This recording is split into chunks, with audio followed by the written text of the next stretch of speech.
Well, the unique thing about this museum, there's a lot of coal mine museums all over the Appalachian region. And, Lake City, Rocky Top, Coal Creek, whatever you want to call it, its history is unique because it's not just about coal mining. The Coal Creek War, for instance, was, basically a battle between coal miners from East Tennessee who were mostly pro-Union during the Civil War, voted Republican, and the militia from Middle and West Tennessee, commanded by old Confederate officers, and they were fighting over what? The continued enslavement of black people as convicts in the coal mines. So in a sense, this was the last battle of the Civil War in this state. The miners lost the battle and won the war because it cost the state more money to keep an army in the field than they were making off the convicts. So that's a piece of history you don't find anywhere else. Same with the disasters. Freighterville, when it blew up in 1902, it killed over 200 people. It was the worst mining disaster at its time in the country's history. That and another one that was even worse in West Virginia a couple years later is what resulted in all the federal mine safety laws and all the requirements that men wear helmets in the mines instead of soft hats, that they find safer ways to mine the coal. And they began to develop ways to rescue men that were trapped underground. When Cross Mountain blew up in Bryceville just 9 years later, they were actually able to go underground with rescue units and pull some men out alive that were trapped because of the improvements that had been made because of Freighterville. So, things that made a difference in the mining industry for years to come, started here in Lake City in Coal Creek. This town didn't exist before coal was found. It was just a little wide spot in the road, and when they brought the railroads out from Knoxville in 1869 to start mining coal, that's when the town grew up. And at one time, around the turn of the century, it was the largest town in Anderson County. It had over 4,000 people living in Coal Creek, another 3,000 in Bryceville. In essence, it was the metropolitan area of this county at that time before Oak Ridge, before Clinton got bigger, and as coal began to decline, the population dropped down to what it is now, just a sleepy little town. But, we wanted to make sure that people here, and the kids especially, didn't forget their roots. They didn't forget where they came from, where their fathers and grandfathers, how they made a living, the kind of lives that they had to live, and what they had to do, and what they sacrificed for them. So that's what this museum is all about. That's the reason that we've been working so hard to get it going. And it wouldn't be here if it wasn't for all the volunteer labor from the people on the board and the volunteers. In fact, everything in here was done with volunteer labor. We didn't pay for anything except we got a donation to finish the concrete floor. We got professional made sign outside, a few things like that. But all these exhibits, the mine, the mock mine back there, everything was all done, and the painting, the fixing up this old run-down bank building was all done by the people in this community working together. So I'm very proud of what we managed to do, and hope everybody will come down and take a look at it and see what the history's all about. It's not just about Lake City. Campbell County people came down here and worked in the mines in Bryceville and Beech Grove and Coal Creek for years. A lot of people from this area went to Campbell County and worked the mines up there. Miners didn't follow political boundaries. They went where the coal was or where the jobs were. And so it's really a museum that celebrates both counties, both communities equally. Thank you all very much for coming here. I'm a little soft-spoken, so if you can't hear in the back, I'll try to speak as loud as I can. But really, I want to say thank you so much for everybody coming here today and sharing this great experience. This was part of Buck Wilson's dream from back in 1986 to have a coal mining museum here. And I remember when he came to me one time, he said, "I'd like for you to serve on this board." And I said, "Buck, I don't have time." He said, "That's the people that we want. The people that don't have time because they get things done." I said, "Okay, I'll do it." So simple as that. And what I'd like to do is, and Mayor Lovely is going to talk about Buck Wilson's dream a little bit more in depth. I'll introduce the board members. I'm Tim Isbell. I'm the chairman of the Coal Creek Miners Museum. Vice chair is Lonnie Dyson. Treasurer and historian is Charles Boomer Winfrey, and he's got some books here, and he'll be doing a signing as well. Secretary Stephanie Wells, Nathan Dyson, Gordon Cox, Robert Griffin, Tim Hatmaker, Stephanie Hill. And it's through this board that's why we're here today and got all this stuff put together. It's just this volunteer effort. The community has come through. Coal Creek has fed us at 2 o'clock in the morning and just everybody's done great. Main Street Baptist Church, ShopRite, just everybody here. And I know I'm going to leave somebody out, but the schools, and we'll get some more into that. But it's just really just such a concentrated group effort. It's just overwhelming. And the previous board members that's had this thing going since 1986, Gary Tackett, Kerry Templin, and some of these others, what for them, we wouldn't be here today. And what you'll see today is we got a brief history, is what's on display, and it starts out when the coal mining is starting that corner and it goes all the way around. But what we touch on is the good old days when coal mining was abundant, everybody had jobs, and then we get into the point where it started getting harder to have the jobs, and then they brought the convict labor in. And this area here was very instrumental in the civil rights. Right after the Civil War, there was a thing, and it's called the Jim Crow Law. But what happened is they imposed 1129, which was called the white man's law. If you got more than 1129, it was a year, and had to come and work in the mines. And most of that was the black slaves that they did that to.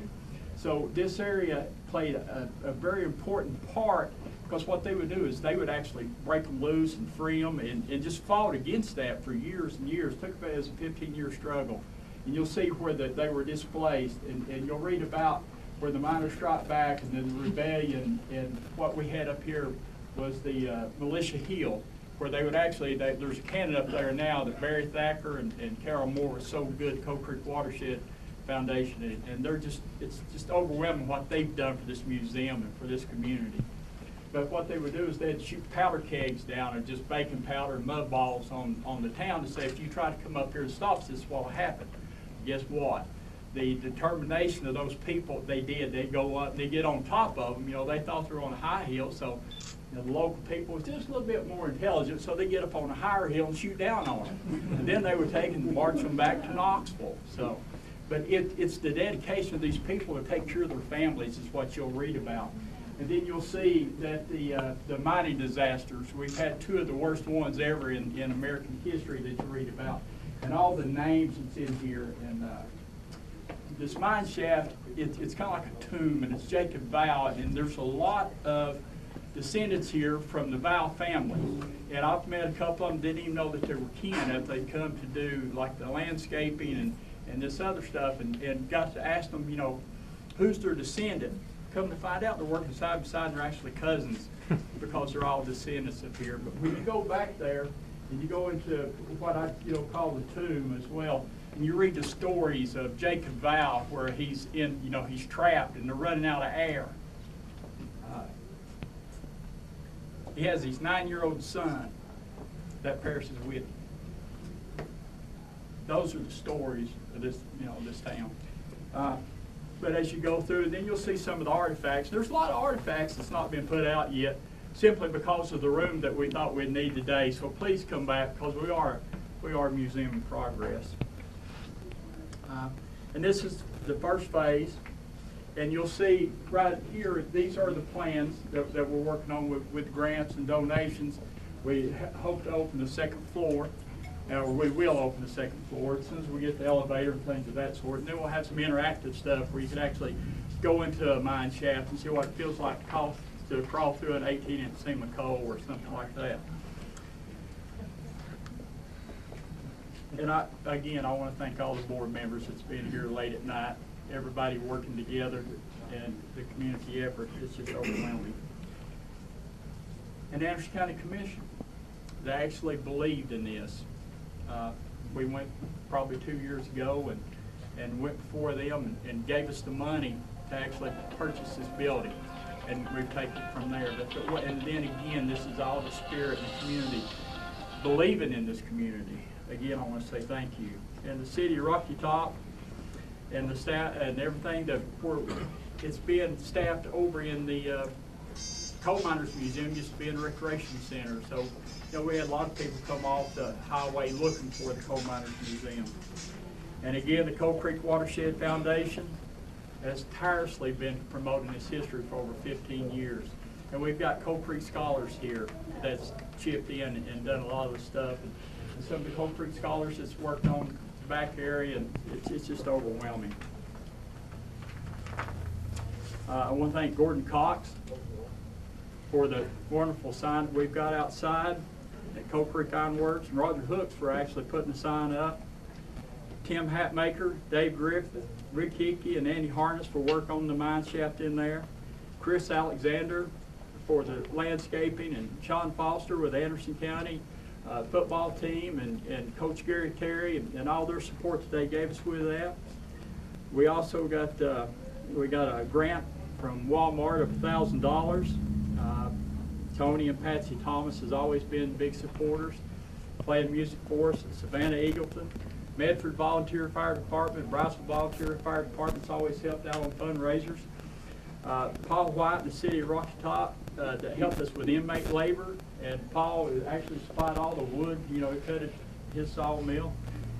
And Cooper Supply, that's been gracious and helped us with anything that we needed. Todd Temple with WT Designs, which actually did our new logo. Rocky Top Marketing Manufacturing, Joe Paris, and Miss Harris, that our county historian is here, and she gave us just a wonderful present earlier.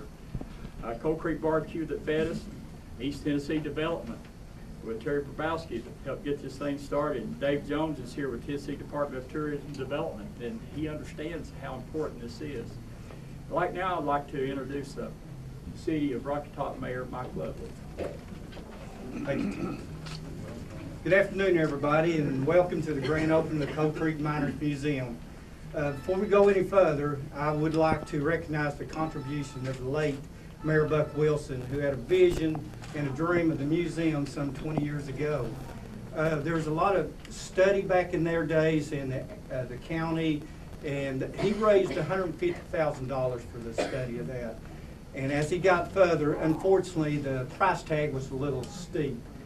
But here we are today. But the museum is a perfect way to honor the people and the history of the community. I also want to express the gratitude to the Anderson County Mayor and the Commission, who has generously donated the funds that allowed us to purchase the building for the museum's new home. Through the hard work of many volunteers and groups, as Tim mentioned, the history of our town will live on for generations to come. As we move forward, the City of Rocky Top will remember our proud past and look forward to our bright future. We will continue to work towards a successful and thriving community. Will make us proud to say we are a part of the history of Coal Creek, Lake City, and now Rocky Top. Thank you.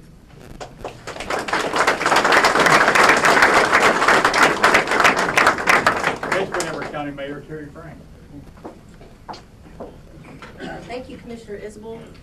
For all the commissioners here, if y'all would raise your hands and let us recognize you for your contribution.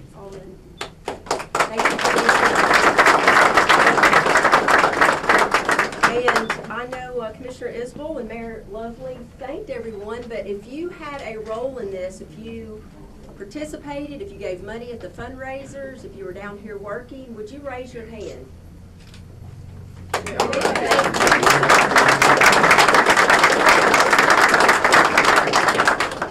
I am thrilled to be able to join you, and so very, very proud of the hard work in getting this place up and running.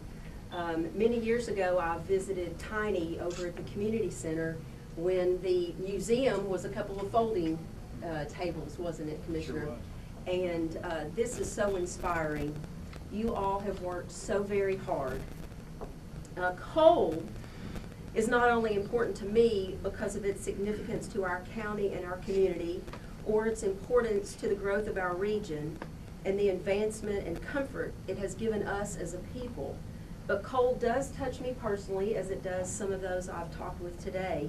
My grandfather and my father and my uncle all mined coal in these mountains.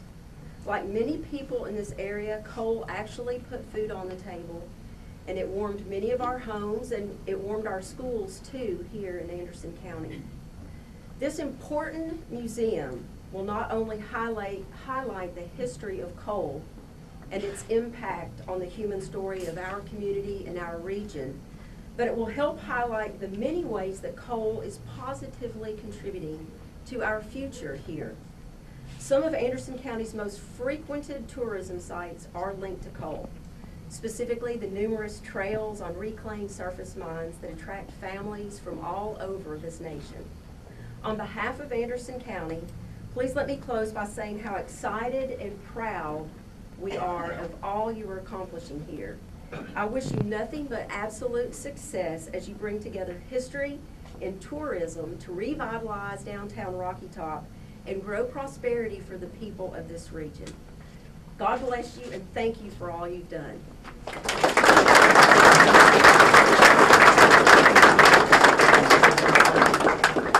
Next, we want to welcome Senator Randy McNally.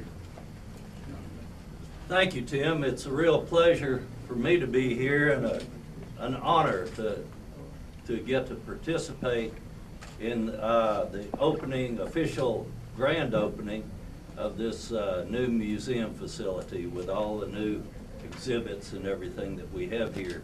But it's very important that we honor the history of both our county and state and nation, and originally Rocky Top now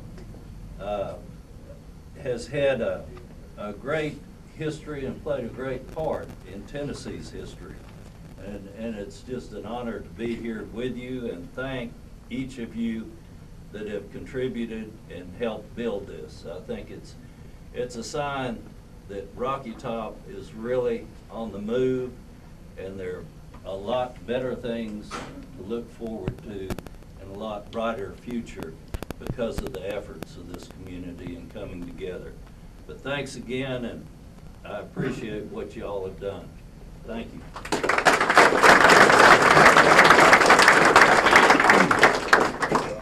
Next, I want to introduce a good friend of mine and a guy that has really stood up for this community, been here all the way, and relentless effort in getting things done, and that's State Representative John Reagan.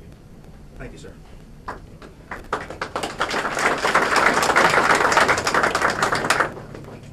Let me say, as my colleagues have, that it's a real honor and a privilege to stand here as part of this group that is making history by pointing out history.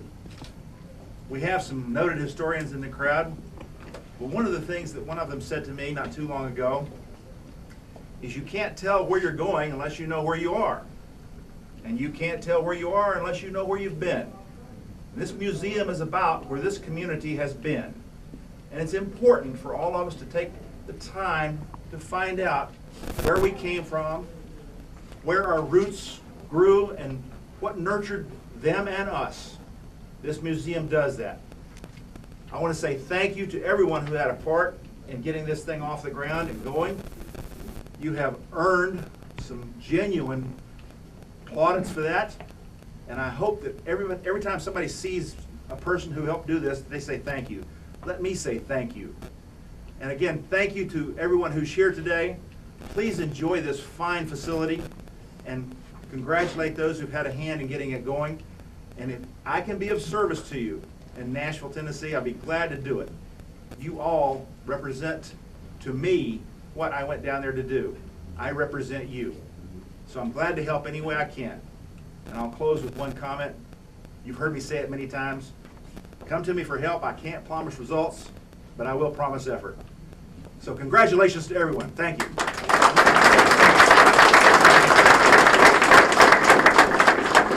Congressman Chuck Fleischman couldn't be here today, but I think Cindy Boshier is here. Cindy, would you like to say There she is. Let's see a hand. There she is. You want to say anything on behalf of Chuck, or? Well, I would.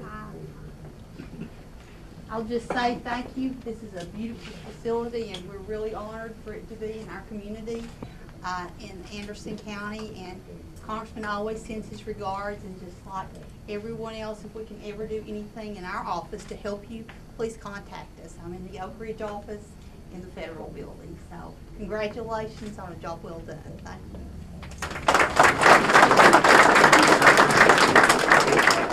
Congressman actually was one of the people that helped paint the bridge out here one time, so that was a new experience for him, but he was here.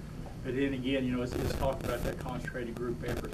It's taken every person doing their job and wanting to do their job, and just the goodness of the heart that's got us to this point.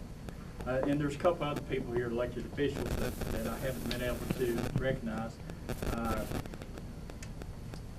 see, we got Dave Jones, Terry Bravowski, Jeff Cole, Johnny Alley, Mike Foster, Mark Lucas, Rick Meredith with AC Chamber. If you don't mind, give these guys a hand.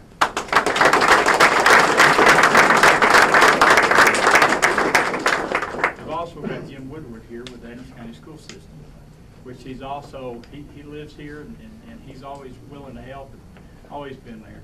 Next, we have Maria Hooks with the Rocky Top Chamber.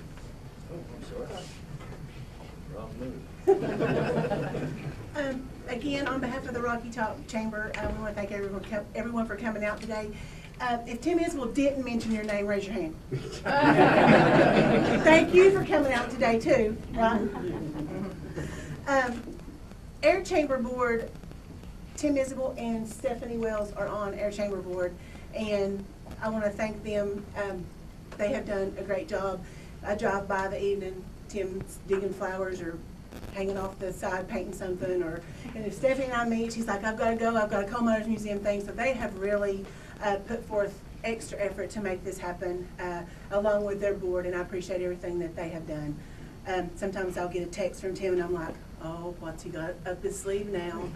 But he gets it done, and we appreciate him. We're very honored to have him as our commissioner in the city of Rocky Top. So thank you very much, Stephanie. Thank you. I got the easy part. I'm last. So I reiterate everything everyone else said, and let's cut a ribbon. Yeah, all right. So if I could have our city of Rocky Top people, our county officials, our elected officials, our county commissioners, go to the outside. We're going to cut the ribbon outside. Everyone else is welcome to come outside as well. Thank you again for coming Oh, today. by the way, the food's free. Jamie, scoot in.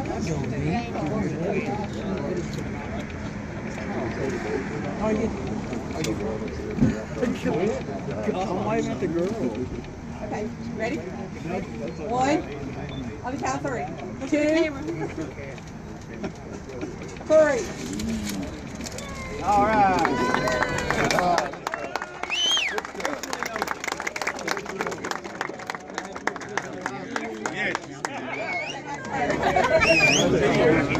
Okay, one more announcement. Tim, one more announcement.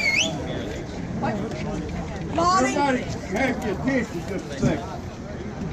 We've got a donation box set up in here.